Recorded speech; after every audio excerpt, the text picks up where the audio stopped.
Hello, कसे आहात सगळे? श्री स्वामी समर्थ सगळ्यांना. तर पुन्हा एकदा तुमचं आपल्या यूट्यूब चॅनलमध्ये खूप खूप स्वागत आहे. आज मी सकाळी उठून पूर्ण स्वयंपाक वगैरे पटकन आवरून घेतला होता, कारण आज मला घराची डीप क्लिनिंग करायची होती. कारण आज होती सोमवती अमावस्या आणि आज मला पूर्ण घर साफ करून घ्यायचं होतं. याआधी मी घर साफ करून घेतलं होतं जेव्हा शेवटचा गुरुवार होता तेव्हा. म्हणजे पूर्ण डीप क्लिनिंग नव्हतं केलं, पण वरवर सोफा वगैरे पूर्ण पुसून घेतलेलं. आणि त्यानंतर आता आज मला पूर्ण क्लिनिंग करायची होती, कारण 2 दिवसानंतर म्हणजे 2 दिवसांनी नवीन वर्ष पण येणार आहे. 2025 लागणार आहे आणि 2024 संपणार आहे. त्यामुळं म्हटलं की आपण पूर्ण घर एकदा स्वच्छ करून घेऊया, म्हणजे नवीन वर्षाची सुरुवात स्वच्छतेपासून होईल. आणि त्यामुळे मी पूर्ण पहिले घर झाडू मारून घेतला सगळं पूर्ण घरामध्ये. टीव्हीच्या खाली जी काच आहे तिथे धूळ बसते, रोजच्या रोज ती पुसावी लागते. ती पुसून घेतली आणि मग टेबलवरचं पण आवरलं. त्यातली त्यात अनिशा मध्ये मध्ये येत होती, तिला गाणी लावून दिली. मग तिला एकदा गाणी लावून दिली की ती मग डान्स करत बसते किंवा तिची ती खेळत बसते आणि कामात मध्ये मध्ये करत नाही. तरी तिला गाणं जर बोर झालं तर गाणं चेंज करून द्यावं लागतं. बघा कशी डान्स करते. आणि माझी मी कामं आवरत होते. मध्ये मध्ये मला मदत पण करू लागत होती, की मी जसं काम करते तसं काम पण करायची आणि मध्ये मध्ये डान्स पण करत होती. तिचं ती एन्जॉय करत होती आणि माझं मी क्लिनिंग करत होते. जेव्हा आपण म्हणजे एकटीने घराची साफसफाई करतो ना, तेव्हा आपल्या मनासारख्या आपण गोष्टी कुठे पण ठेवू शकतो, कशा पण अरेंज करू शकतो. नंतर आपल्याला म्हणजे 2 जण जरी मदतीला असतील किंवा 4 जण जरी असतील तरी आपल्याला आपल्या मनासारखं नाही होत. त्यामुळे मी घरात जेव्हा एकटी असेल, घरात कोण नसेल, तेव्हाच साफसफाई करते. म्हणजे माझ्या मनासारख्या मला पूर्ण गोष्टी जिथले तिथे ठेवता येतील आणि माझ्या सोयीनुसार मला त्या परत घेता येतील. म्हणून मी जेव्हा घरात कोणी नसेल तेव्हाच साफसफाई करते. आणि मला साफसफाई करायला कंटाळा पण येत नाही, कारण घर छान असेल ना तर घरात एकदम प्रसन्न वाटतं. मग ते घर छोटं असो किंवा मोठं, पण स्वच्छ असेल तर घरात खूप छान वाटतं. इथे फॅन खूप घाण झालेला, कारण फॅनवर हात पोहोचत नाही आणि फॅनकडं म्हणजे एवढं लक्ष पण जात नाही. त्यामुळे मी आज फॅन पण पूर्ण साफ करून घेतला.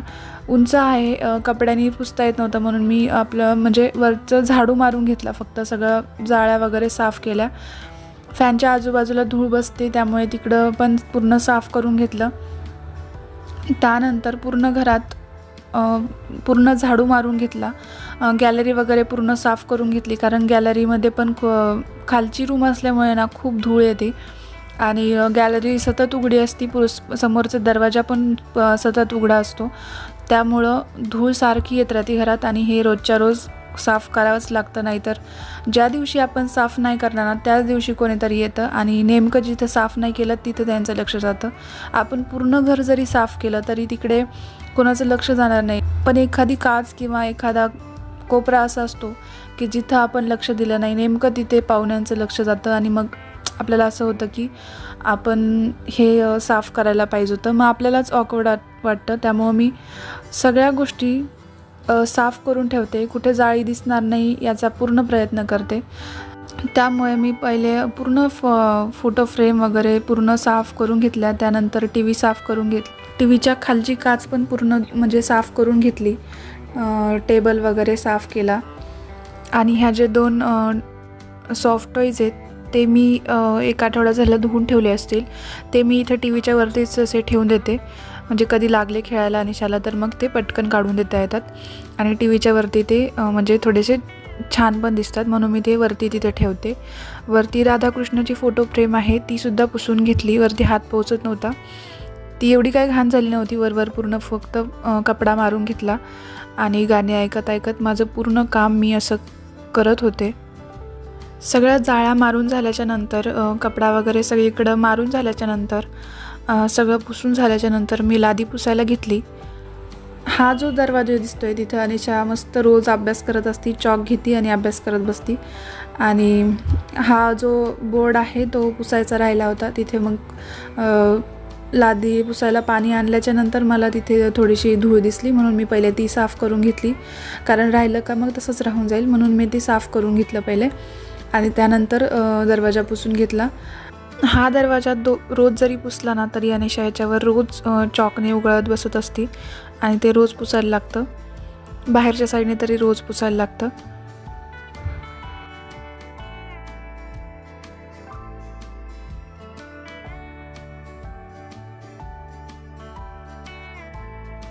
त्यानंतर मी टेबल साफ़ केला. टेबलच्या खालून पूर्ण पुसून घेतलं. टेबलच्या खालचं हा फोल्डिंग टेबल आहे, त्यामुळं आपण याला म्हणजे फोल्ड करून ठेवू पण शकतो, पण याची जागा तिथे फिक्स आहे कारण वरती देवघर असल्यामुळे मला देवपूजा वगैरे करताना बरं पडतं तो टेबल तिकडे, म्हणून तो तिथंच असतो फिक्स. त्याच्यानंतर मी इकडं सोफा वगैरे सगळा साफ़ केला आणि हा सोफा रोजच्या रोज असा पुसायला लागतो,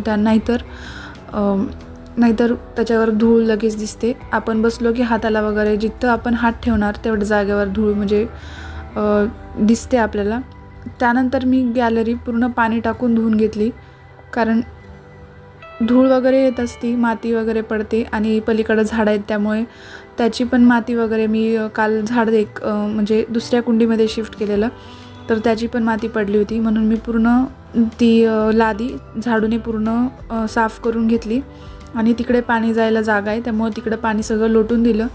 गॅलरीची जी लादी आहे ना ती एकदम प्रॉपर अशी म्हणजे प्लेन नाही आहे, खडबडीत आहे, त्याच्यामुळं त्याच्यात कचरा वगैरे किंवा रांगोळी वगैरे काढली तुळशीच्या शेजारी तर ती पडली की त्याच्यात बसून जाते, त्यामुळे ही गॅलरी 2-3 दिवसानंतर तर धुवावीच लागते.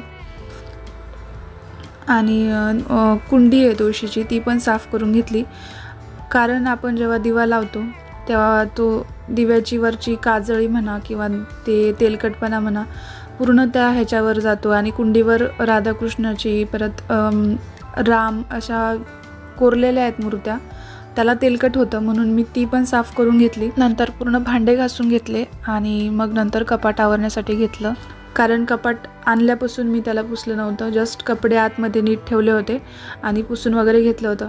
आतमध्ये पुसलं होतं कपडे ठेवताना, पण बाहेरून काच वगैरे जे आपण हात लावतो ना तेलकट आणि आरसे कसे पूर्ण खालच्या साईडने, अनिशा पण तिथे सारखी जात असते, स्वतःला आरशात बघते, त्यामुळे ते पूर्ण खराब होत होतं, असं थोडंसं म्हणजे क्लिअर दिसत नव्हतं, त्यामुळे मी पूर्ण आरसा वगैरे कपाटाचा साफ करून घेतला.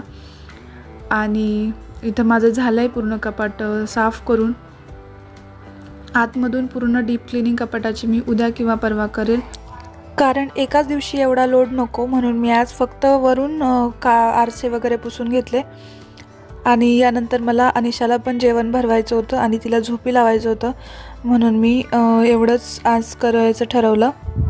पलीकडे जे कपाट दिसतंय ते साधंच आहे, ते जुनं कपाट आहे, त्याला फक्त कलर दिला आहे आणि त्याचा आरसा पण हाईड करून टाकला आहे कलरनी, त्यामुळे ते असं दिसतंय आणि छान दिसतंय त्याचा पूर्ण आरसा असा कलर केल्यामुळे.